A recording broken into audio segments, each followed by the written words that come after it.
Bismillahirrahmanirrahim. Assalamualaikum warahmatullahi wabarakatuh.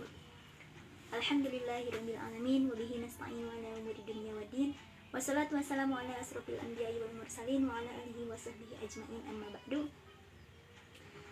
Pertama-tama marilah kita panjatkan puji dan syukur kehadirat Allah Subhanahu wa taala.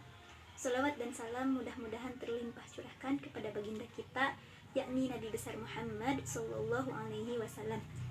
Tidak lupa kepada keluarganya, sahabatnya, tabi'in tabi'atnya, dan kita mudah-mudahan selaku umatnya. Amin ya Allah ya rabbal alamin. Terima kasih kepada Ibu Mega Nur Prababwati yang telah memberikan kesempatan kepada kami untuk mempresentasikan hasil review jurnal nasional dan internasional ini. Dan terima kasih juga kepada rekan-rekan semuanya. Untuk sebelumnya, izinkan kami memperkenalkan diri terlebih dahulu. Saya Rismayanti dan dua orang lagi, ada Jam-Jam Nurjaman sama Dandi Herdiana. Nah, untuk mengefektifkan waktu di sini, saya akan mereview jurnal atau membahas jurnal nasional. Nah, di sini kami menemukan sebuah sebuah penelitian yang dilakukan oleh seorang akademisi. Nah, untuk judulnya itu adalah Etnomatematika Masyarakat Pengrajin Anyaman Raja Polah Kabupaten Tasikmalaya. Nah, untuk volumenya itu adalah volume 5 nomor 1 tahun 2016. Penulis. Nah, untuk penulis itu adalah dosen kita sendiri loh. Yaitu dosen etnomatematika Ibu Mega Nur Prababwati. Nah, untuk lembaga penulisnya yaitu Universitas Siliwangi, dan penerbitnya itu adalah Jurnal Ilmiah Program Studi Matematika STKIP Siliwangi, Bandung. Nah,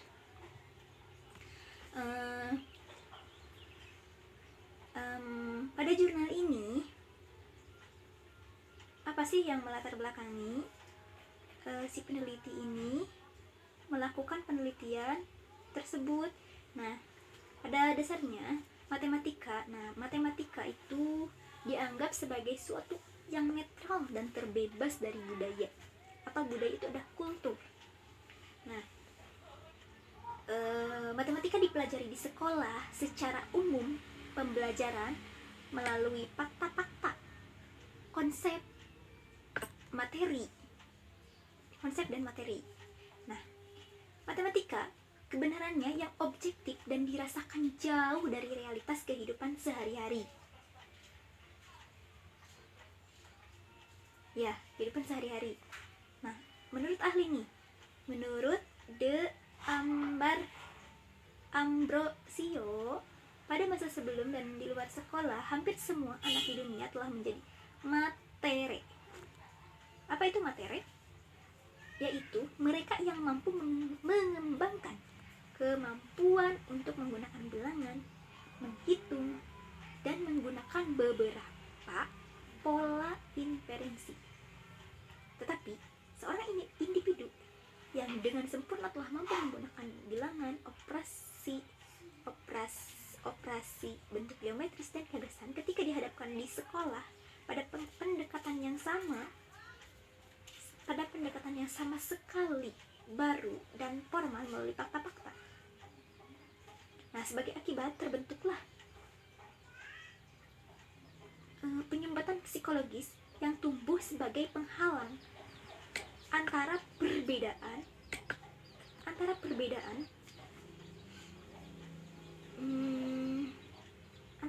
model-model numerik yang dipelajari di sekolah dengan pemikiran geometris yang ada pada kehidupan sehari-hari. Nah, mungkin penjelasan dari saya sekian. Nah, kemudian dilanjutkan oleh Dandi Herdiana.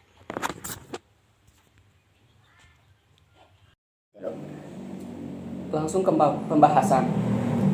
Anyaman tradisional dan konsep berpikir masyarakat Raja Polah.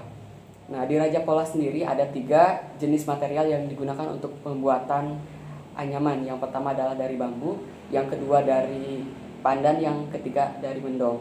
Nah, menurut pengurus harian Yayasan Bambu Indonesia, di masa lalu seluruh rangkaian hidup orang Sunda itu tergantung kepada bambu. Salah satunya dalam pembuatan dari hal persiapan untuk melahirkan, kemudian dari semua peralatan sehari-hari, sampai dengan dulu untuk anak laki-laki di Tanan itu menggunakan bambu ya.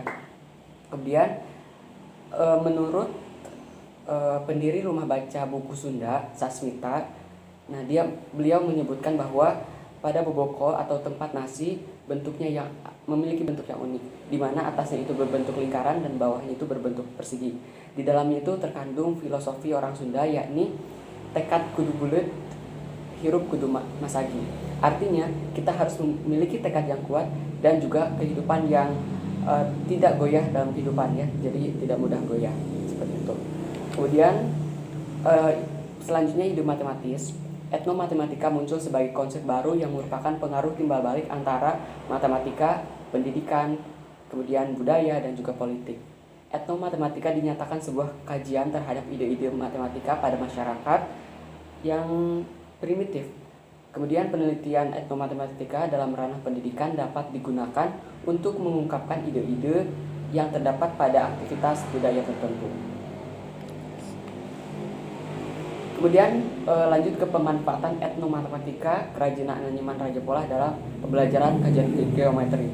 Nah, teselasi atau pengubinan merupakan suatu pola khusus yang terdiri dari bangun-bangun yang disusun tanpa jarak untuk menutupi bidang padat.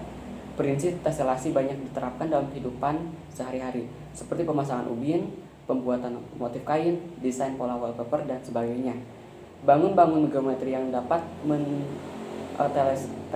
menteselasi, contohnya persegi, segitiga, segi 5 beraturan, segi 6 beraturan, dan berupa kurva. Kemudian pembagian definisi teselasi yakni ada 3. Yang pertama ada regular tessellation, kemudian semi-regular tessellation, dan demi-regular tessellation. Nah, dalam kajian ini dalam artikel ini menyebutkan bahwa untuk hubungan antara anyaman dengan konsep geometri sendiri ini merujuk pada definisi demi-regular tessellation. Jadi di dalam demi-regular tessellation ini,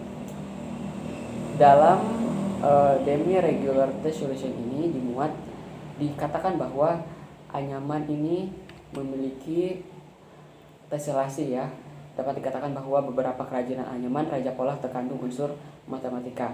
Salah satunya dalam penggunaan prinsip teselasi atau pengubinan, khususnya prinsip demi-regular tessellation. Nah, karena mengandung unsur matematika, maka hasil-hasil anyaman ini dimanfaatkan dalam pembelajaran di kelas. Nah, mungkin untuk reviewnya sendiri seperti itu untuk keseluruhan dari jurnal yang kami bahas. Terima kasih.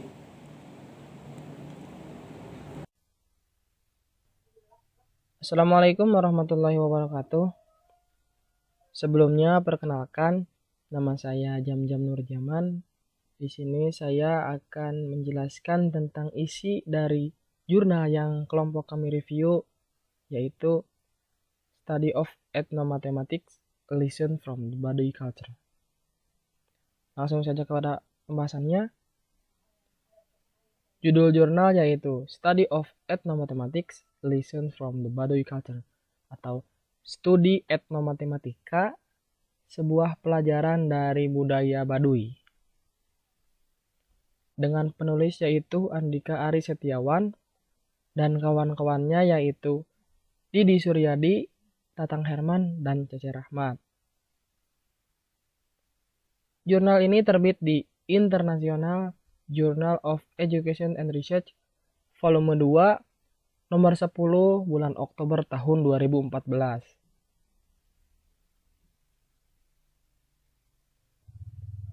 Abstraksi pada jurnal ini kurang lebih seperti ini.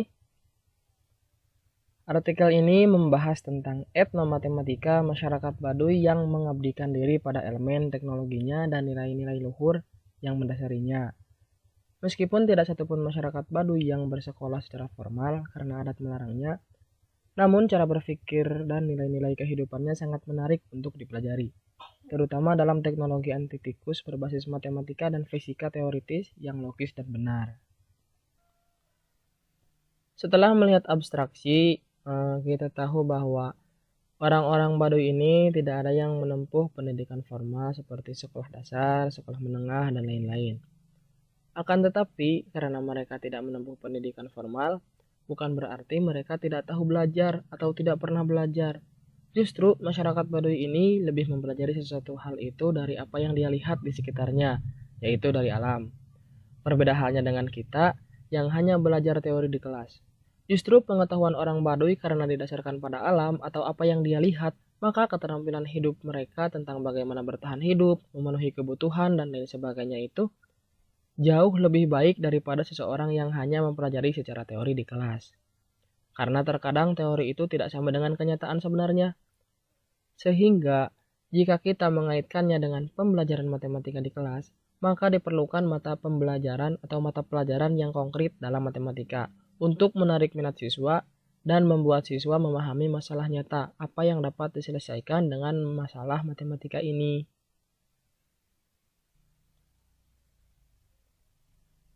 Selanjutnya ada etnomatematika di komunitas Baduy, yaitu teknologi anti tikus yang biasa disebut dengan gelebeg pada kaki leit. Dan berikut adalah gambarnya. Ini merupakan gelebeg atau lingkaran yang terbuat dari kayu untuk mencegah tikus menaiki leit. Dan ini adalah gambar leitnya atau lumbung padi. Sesuai dengan yang tadi disampaikan, bahwasannya masyarakat Baduy ini menggunakan teori matematika dan fisika sebagai teknologi anti tikus. Sebagai ilustrasinya itu posisi pertama, tikus akan menaiki leit berada pada kaki leit, dan yang kedua adalah berada pada gelebeg atau lingkaran kayu. Pada gambar pertama bisa dilihat beban yang diterima oleh tikus ini ada W dan N. Kita lihat arah W ini ke bawah atau sesuai dengan gaya gravitasi. W ini adalah beban beratnya sendiri atau masanya sendiri. Sementara gaya normal ini tegak lurus dengan bidang leit atau kaki leit, maka gaya normal ini diabaikan. Jadi beban hanya satu, yaitu beratnya sendiri. Sementara pada posisi tikus berada pada gelebeg atau lingkaran kayu, nah, beban yang diterima tikus ini ada dua, yaitu beratnya sendiri dan gaya normal yang tegak lurus dengan bidang ini atau gelebeg. Sehingga membuat tikus ini sangat kesulitan untuk menaiki leit. Seperti itu. Kemudian ada nilai-nilai luhur dari budaya Baduy. Yang pertama adalah prinsip hidup. Meskipun tidak ada orang Baduy yang bersekolah secara formal, dan terkadang orang-orang di luar Baduy ini mengecap mereka sebagai orang-orang bodoh, karena menolak kemudahan teknologi seperti listrik, telepon, mobil, televisi, internet, dan lain-lain. Namun, prinsip hidup mereka sangat bagus dan pantas untuk ditiru. Ini menandakan bahwasannya orang-orang Baduy itu adalah orang yang menghargai sejarahnya dan menjunjung tinggi nilai-nilai budaya. Yang kedua adalah nilai-nilai kejujuran dan solidaritas. Sebagai contoh, masyarakat Baduy ini menyimpan hasil panen mereka di leit, dan tempatnya itu terpisah dengan permukiman atau tempat tidur. Meskipun demikian dan tidak ada orang yang menjaga hasil panen mereka, tetapi tidak ada warga Baduy atau masyarakat Baduy lain yang berani mencuri hasil panen masyarakat lainnya. Karena keyakinan orang Baduy ini, jika ada orang yang berbohong, maka orang tersebut akan segera mendapatkan karma atau balasannya. Sekian yang dapat saya sampaikan. Kurang lebihnya mohon maaf. Wassalamualaikum warahmatullahi taala wabarakatuh.